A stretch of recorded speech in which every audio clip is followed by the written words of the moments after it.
Hey, what's up, good people? Just before I share this video, I wanted to share a story about my interaction with Chris Webber, who is the point of this whole video.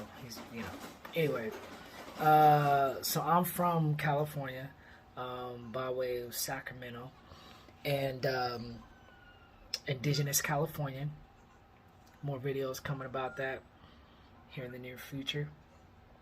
But I met Chris Webber. My stepdad used to work at Arco Arena, which was where the Sacramento Kings played, and this was back in 2003, 2004, and I was living with my real dad at the time. So in between that, my stepdad was a security guard at Arco Arena. He was on the floor security, so he had a relationship with all the Kings players, like Bobby Jackson and Peja and, that squad, Bibby, Chris Webber and all that. So in 2003, 2004, I moved in Roseville with my dad, Roseville, California. And so I was working at Rayleigh's at the time. This is a Rayleigh's in Granite Bay. All you Granite Bayans, Granite Bay, anyway, all you guys know. So anyway, I was up in Granite Bay, where a lot of the Kings players lived. Bobby Jackson, Peja, Chris Webber were like the three. Mike Bibby lived out there. Jason Williams used to live out there. The white chocolate.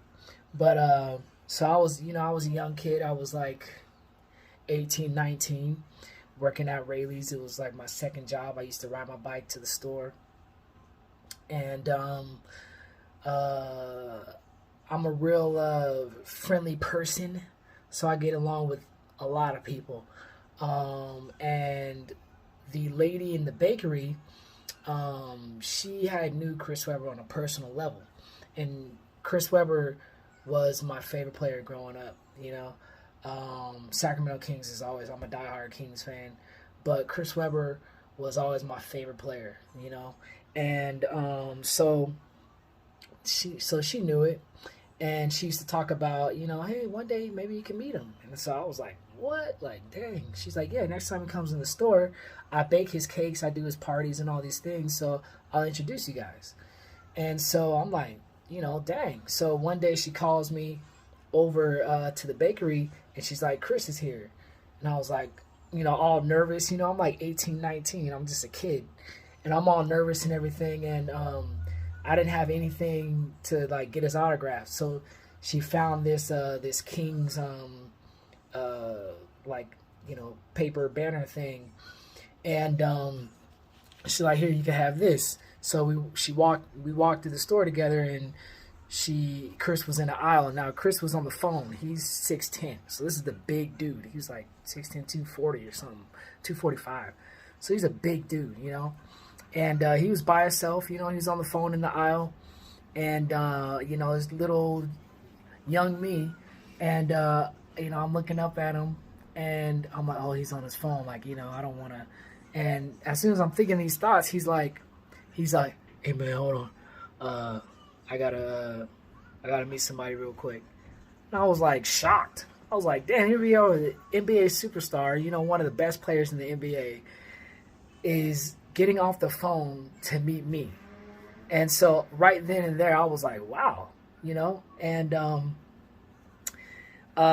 and so he gets off his phone, and he just looks at me. He's like, hey man, how you doing? And I'm like, I'm good, And he's like, what's your name? He shook my hand. I'm like, Chris. He's like, oh, Chris, okay, yeah, And so I'm like, all giddy and everything. And he's like, you want me to sign that? So he signs, boom, boom, boom, signs it for me.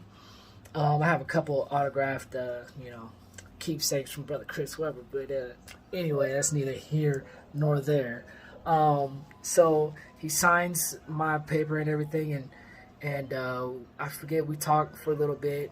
And, I say bye and everything. So I'm like juiced, And then shortly after, he comes back in the store again, and this time he has his family with him. You know, I think he's from Michigan, so his whole family was visiting, like his dad, his sister.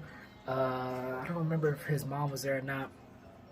He comes in, and he actually seeks me out. And I'm walking down the aisle. I didn't even know he was there. I was walking down the aisle. And he's like, Chris. And I was like, oh, what's up, man? And he was like, hey, yo, I want you to meet my dad and my family. And I was like, oh, okay. You know, so I met his sister and met his dad and everything. And I was just like, man, this is crazy. So I tell my stepdad. And he's like, yeah, Chris talked about you at the game. And I was like, what? You know, Chris talked about me, and he's like, yeah, he's like, you know, and I used to do music and everything. He's like, Chris has a studio and everything, so you should get his number, and maybe you guys could do music together. So I'm like, what is going on? Like, Chris Webber's talking to my stepdad at a game about me. You know, he's like, you know, that's your son, you know, stepson. But he's like, that's your son? He's like, yeah, you know, I met him, da-da-da, he's a cool guy, da-da-da-da. So I'm like, tripping out. I'm like, man, I'm about to be best friends with Chris Webber. We about to do some music together. You know, he had a hit song, I think it was that summer, or a couple of summers before, like in 2001. He had a hit song out, you know, that they played all throughout the radio in California. And so I told my girlfriend at the time, you know, I'm like, yo, I know Chris Webber. You know, she's like, yeah, right, blah, blah, blah. So we go out to the movies, and Chris Webber was there at the movie theater in Roseville. And he was with like some black supermodel chick. You know, he's in a velour suit. You know how we used to wear the velour back then. And so I was like, oh, there's Chris right there. She's like, oh my God, that's Chris. Oh my God. And so I was like, watch this.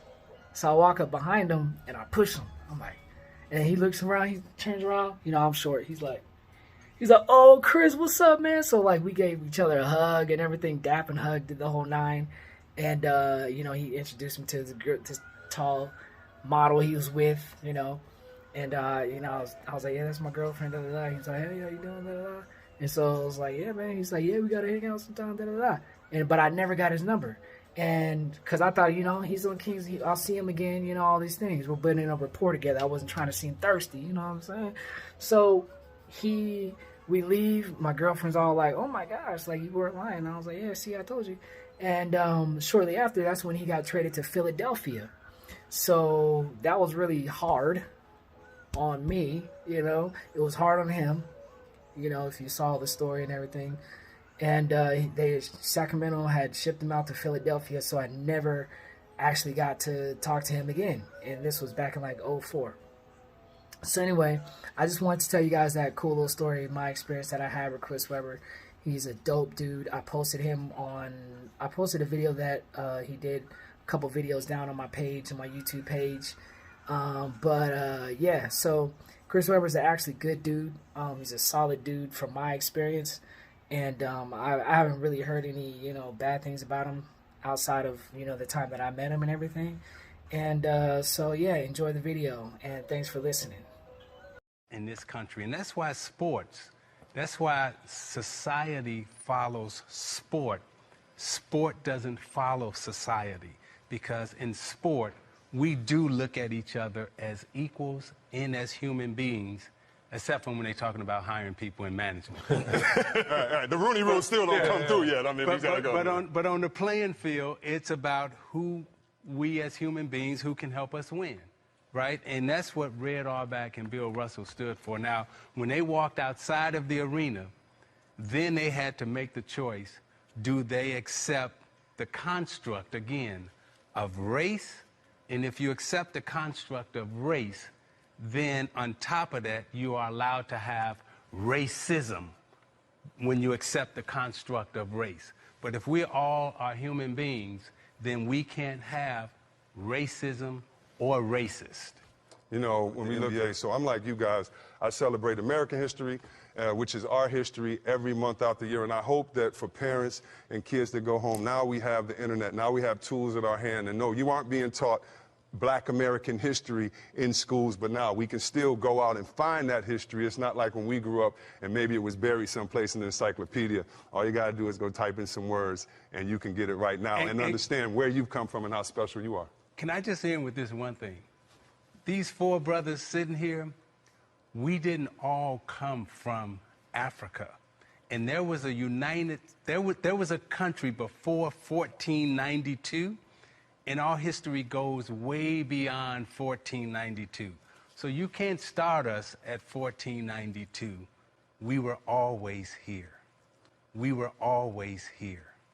We were always here. We were always here.